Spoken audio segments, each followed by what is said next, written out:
अस्सलाम वालेकुम, क्या हाल चाल है दोस्तों। उम्मीद है सब खैरियत से होंगे। तो आज की वीडियो अमेरिका पे, जैसा कि आपको पता है कि बहुत सारे कंट्रीज ऑलरेडी रिज्यूम हो गए हुए हैं। कुछ कंट्रीज ने ऐलान कर दिया कि वो एक दो महीने के अंदर ओपन करने जा रहे हैं अपना कंट्री। लाइक शेंजन की बात करूं, शेंजन में ग्रीस यानी यूनान है, उसके बाद आइसलैंड है। इन्होंने ऑलरेडी कर दिया हुआ ऐलान कि ये मई तक अपना कंट्री ओपन करने जा रहा है। इसी तरह स्पेन है।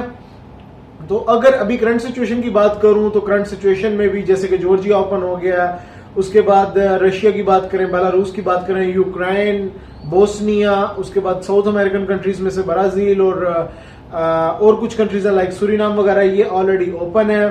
फिर साउथ अफ्रीका, इस तरह बेशुमार कंट्रीज ओपन है। अगर आपने ट्रैवल हिस्ट्री बनाने जाना तो जा सकते हो। रही बात यूएस की, तो दोस्तों यूएस उन हजरात जिन्होंने ऑलरेडी अपनी अपॉइंटमेंट्स ली हुई थी साल पहले कोरोना के अंदर, तो उनके रिजल्ट्स आना शुरू हो गए। B1 B2 कैटेगरी के भी वीजा अभी रिसेंटली भाई को मिला और एक भाई को स्पाउस वीजा मिला।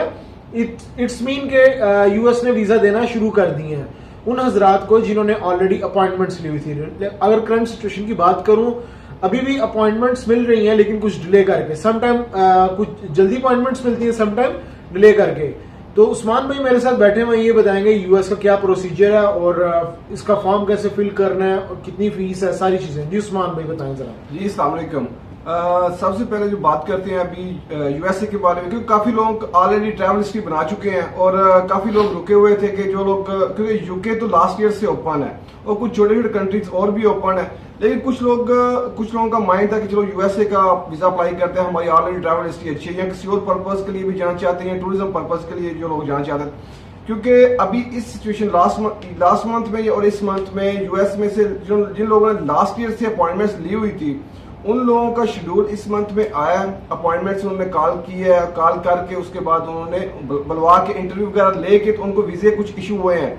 अगर जो लोग वीजे अभी अप्लाई कर रहे हैं यूएसए के, क्योंकि यूएसए का प्रोसीजर होता है थोड़ा डिफरेंट। जब हम लोग इसकी एप्लीकेशन बनाते हैं तो एप्लीकेशन बनाने के बाद इसकी फीस पे करने के बाद हमें अपॉइंटमेंट शो होती है, जिस तरह सेम यूके का सिस्टम है। यूके की जब हम लोग एप्लीकेशन बनाते हैं, फिलअप करने के बाद फिर हम लोग फीस पे करते हैं, उसके बाद बायोमेट्रिक के लिए हम लोग ले सकते हैं, अपॉइंटमेंट ले सकते हैं। इसकी सेम प्रोसीजर इसी का B1 B2 वीजे की अब बात करें तो B1 B2 वीजा जो है, सबसे पहले हमने इसका DS-160 फॉर्म फिलअप करना है ऑनलाइन। जो हमने ऑनलाइन इसका गूगल पे अगर सर्च करेंगे, थोड़ा सा यहाँ काफी यूट्यूब के ऊपर वीडियोस पड़ी हुई हैं, वहां पे आप हेल्प भी ले सकते हैं किसी की देख के कि कैसे फिलअप करते हैं, लेकिन मैं भी बता देता हूँ। उसमें आपकी इंफॉर्मेशन है और दूसरा ये है कि वहां पे जाके कहाँ पे स्टे करने हैं। अगर कोई इनविटेशन लेटर सेंड कर रहा है आपको, अगर कोई बंदा आपको इनविटेशन लेटर सेंड कर रहा है तो उसका वो इनविटेशन लेटर होना कैसा चाहिए कि जो बंदा वहां पे इनविटेशन लेटर सेंड कर रहा है उसके टैक्स के डॉक्यूमेंट्स, उसकी प्रॉपर्टी के डॉक्यूमेंट्स, वो अगर सिटीजन है तो उसके पासपोर्ट की कॉपी, साथ में एक इनविटेशन लेटर अटैच करे कि उस इनविटेशन लेटर में ये चीज मेंशन करे कि ये बंदा कंट्री लीव करेगा, कि ये इसका ट्रिप है, इस डेट से इस डेट तक इसका ट्रिप है और ट्रिप कंप्लीट करने के बाद ये बंदा कंट्री लीव कर जाएगा। तो ये चीजें सारी मेंशन करें उसमें। उसके बाद आपकी फोटो एक अपलोड करनी है, डॉक्यूमेंट्स उसमें उस बंदे का भी एड्रेस वहां पे मेंशन होगा DS-160 फॉर्म के अंदर। जब उसको नेक्स्ट नीचे वो नेक्स्ट का पेज करते, साथ में सेव भी करते जाएं, साथ में नेक्स्ट का वो थोड़ी सी एप्लीकेशन है स्टेप बाय स्टेप आती जाती है। तो उसके बाद एक एप्लीकेशन का पेज प्रिंट आउट हो जाएगा, जिस तरह होता है, जिस तरह फर्ज करें ब्राजील की एप्लीकेशन बनती है तो उसके बाद एक उसका पेज आता है एप्लीकेशन का। लेकिन इसका जो पेज है इसकी तुर्की वाली एप्लीकेशन से डिफरेंट होता है। इसका सेम लाइक ऐसे वीजे के टाइप की तरह एक पेज जो एप्लीकेशन का पेज है लास्ट में आता है, वो उस तरह का होता है। और उसके बाद हमें अपॉइंटमेंट लेनी है, तो अपॉइंटमेंट लेने के लिए हमें एक अकाउंट बनाना पड़ेगा, वहीं पे लॉगिन हो गया। अपनी जीमेल की आईडी यूज कर सकते हैं। जीमेल की आईडी यूज करते वहां पे एक वेबसाइट के अंदर ही हमने अकाउंट बनाना है। अकाउंट बनाने के बाद वहां पे हमने अपनी फीस पे करनी है, $160 इसकी फीस है। वो फीस पे करने के बाद हमें अपॉइंटमेंट शो होगी, फिर हम लोग अपॉइंटमेंट बुक कर सकते हैं। अपॉइंटमेंट जो आजकल मिल रही है, अगर आजकल के सिनेरियो में देखा जाए तो अगस्त सितंबर की अपॉइंटमेंट मिल रही है, या इनिशियल डेट्स में जो ओपन है उसमें आप अपॉइंटमेंट ले सकते हैं। ये डॉक्यूमेंटेशन में अगर देखें तो डॉक्यूमेंटेशन में 6 मंथ की बैंक स्टेटमेंट रिक्वायर्ड होती है। अगर आपका कोई बंदा वहां पे नहीं तो होटल बुकिंग वहां पे आपने लगानी है, वहां पे होटल बुकिंग आप लगा सकते हैं। टूरिज्म B1 B2 वीजे की बात कर रहा हूँ। बाकी flight reservation, NOC no objection letter आपका चाहिए, ओरिजिनल पासपोर्ट चाहिए, ये डॉक्यूमेंट्स है ज्यादा। बाकी अगर सपोर्टिंग एक्स्ट्रा ट्राइल्स के डॉक्यूमेंट्स वो साथ में ले जाएं। अदरवाइज जिन लोगों ने यूएसए का इंटरव्यू दिया है, अगर उन लोगों को पता हो कि वो ज्यादा चीजें नहीं, वहां पे अपने सोशल मीडिया के अकाउंट आपने वहां पे मेंशन करने हैं। दूसरा ये है कि आप जब इंटरव्यू देने के लिए आप जाते हैं तो क्वेश्चन भी वो ज्यादा नहीं पूछते। आपको पता है 2-4 क्वेश्चन किए, उसके बाद ऑलरेडी डिसाइड उन्होंने पहले ही कर लिया होता है आपकी एप्लीकेशन के ऊपर। जी, मैं यहाँ पे पूछना चाहूंगा, ये जो सोशल मीडिया अकाउंट्स हैं जो देने होते हैं, हमने लिंक करने होते हैं इनके साथ, ये कितने मायने रखते हैं? अब जैसा कि सोशल मीडिया हमने वो तो लाजिम उसके अंदर डालना ही है, तो सोशल मीडिया ये वीजा लेने में कितना अहम किरदार अदा करता है, इसके बारे में थोड़ा बताओ जरा। अगर सोशल मीडिया की बात करें, देखिए जब हम लोग अकाउंट्स वगैरह लिंक करते हैं इसके साथ, क्योंकि सोशल मीडिया आजकल मोस्टली लोग सोशल मीडिया यूज करते हैं, लाइक फेसबुक है या इंस्टाग्राम है, तो उसमें क्या चेकिंग डालते रहते हैं, अपनी फोटोज वगैरह डालते रहते हैं। तो इससे, क्योंकि अगर आपने ट्रैवल हिस्ट्री वहां पे मेंशन की हुई है कि मैंने इतने कंट्रीज ट्रैवल किए हैं, तो वो बंदा जहां पे आप अपने सोशल मीडिया के अकाउंट्स वहां पे साथ में अटैच कर रहे हैं, तो एप्लीकेशन से पहले वो देख लेते हैं कि इस बंदे के सोशल मीडिया में इसकी एक्टिविटीज क्या है, या ये बंदा किस किस कंट्री में गया है, तो फिर उससे वो आइडिया ले सकते हैं ये चीजें। बिल्कुल ऐसे ही है। और बहुत सारे लोग क्या करते हैं कि अभी जैसा कि उनको पता चला है कि सोशल मीडिया भी साथ में अटैच करना और ये सारी चीजें मैटर करती हैं, तो वीजा अगर उन्होंने अप्लाई करने जाना तो 1-2 दिन या कुछ दिन पहले, 1 महीना पहले ही आईडी बना ली और वहां पे अपलोड करनी शुरू कर दी, इस तरह की चीजें। मैं एक चीज बताता चलूं, यहाँ पे अगर आप कर रहे हो तो वो ओल्ड अकाउंट देखते हैं आपका, आपकी ईमेल आईडी, आपके social media, Facebook, like Twitter, या फिर आपका यूट्यूब, ये सारा पूरा वो चेक करते हैं। उनका मकसद ये होता है कि वो बंदे की मेंटालिटी चेक कर रहे होते हैं।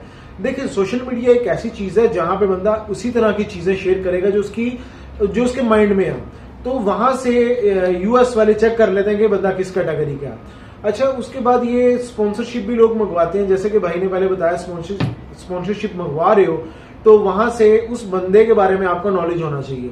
जब आपने वहां पे इंटरव्यू देने बैठना तो आपसे उस बंदे के बारे में ज्यादा पूछा जाएगा, वो आपका क्या लगता है। अच्छा, मुझे उस्मान में एक चीज बताओ कि ये ब्लड रिलेशन वाले ही बुला सकते हैं कि कोई दूसरा बंदा भी बुला सकता है? नहीं, बुलवा तो कोई भी सकता, कोई भी बंदा जिसके साथ आपका क्लोज रिलेशन है, लाइक अगर आपको फ्रेंड है या कोई रिलेटिव है, वो आपको बुलवा सकता है। अगर कोई आपका ब्लड रिलेशन वाला है तो साथ में एफआरसी वगैरह अटैच कर दें, जिससे प्रूफ हो जाए कि ये मेरा ब्लड रिलेशन है इसके साथ, तो इसलिए ये मुझे इनवाइट कर रहा है। अगर फ्रेंड्स वगैरह भी इनवाइट कर सकते हैं, नोटरी पब्लिक जो इन्विटेशन लेटर सेंड करता है वहां से नोटरी पब्लिक से अटेस्टेड करवा के तो फिर सेंड करें। बाकी डॉक्यूमेंट्स जो मैंने डॉक्यूमेंट्स बताए हैं इनविटेशन लेटर के लिए, मुझे एक चीज बताएं। असल में इसमें होता यह है कि ये डॉक्यूमेंट्स लगाने के साथ जो क्या है कि वीजा लगने के चांसेस ज्यादा हो जाते हैं उसमें, क्योंकि हर चीज ऑलरेडी अटेस्टेड होती है। बाकी मेंशन किया होता है इनविटेशन लेटर ने सेंड करने वाले ने कि ये बंदा, मैं इसकी गारंटी देता हूं कि ये जब इसका ट्रिप कंप्लीट हो जाएगा उसके बाद ये कंट्री छोड़ देगा ये वाला। तो इसलिए उनको भी श्योर हो जाता है कि यार ये बंदा गारंटी, जो हमारा सिटीजन है, ये बंदा गारंटी दे रहा है, ऑलरेडी प्रॉपर्टी है इसकी, घर है इसके, सब कुछ है, तो इसका मतलब ये गारंटी दे रहा है ये बंदा आने के बाद कंट्री छोड़ देगा, तो इसलिए वीजा लगने के चांसेस और भी ज्यादा अच्छे हो जाते हैं। मुझे एक चीज बताएं, लास्ट है कि ट्रैवल हिस्ट्री और बैंक स्टेटमेंट कितनी मायने रखती है यूएस वीजा के लिए? यूएस वीजा के लिए अगर देखा जाए तो ट्रैवल हिस्ट्री, कुछ वो भी लोग हैं जिनकी बगैर ट्रैवल हिस्ट्री के वीजा लगे हैं, लेकिन ट्रैवल हिस्ट्री बेसिकली बनाने का मकसद सिर्फ यही होता है कि अपने पासपोर्ट की वैल्यू को थोड़ा बढ़ाया जाए, स्ट्रॉन्ग किया जाए, क्योंकि पासपोर्ट आप ही के पास रहना है, किसी ने पासपोर्ट आपका ले नहीं लेना। तो ये कि वो अपनी तरफ से प्लस पॉइंट होते हैं कि कम से कम चलो अगर मैं किसी बड़े कंट्री का वीजा कल को अप्लाई करता हूं तो मेरा वीजा की रिफ्यूजल की चांसेस कम हो जाए। सिर्फ ये, इसलिए ट्रैवल हिस्ट्री का पर्पज ही सिर्फ यही होता है। और बैंक स्टेटमेंट अगर आप यूएसए का वीजा अप्लाई कर रहे हैं तो बैंक स्टेटमेंट तो मैटर करेगी उसके लिए जितनी ज्यादा हो सके।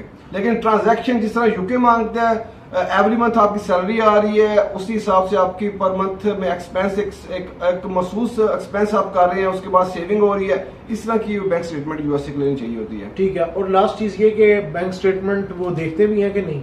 बैंक स्टेटमेंट देखते हैं, क्यों नहीं देखते हुए।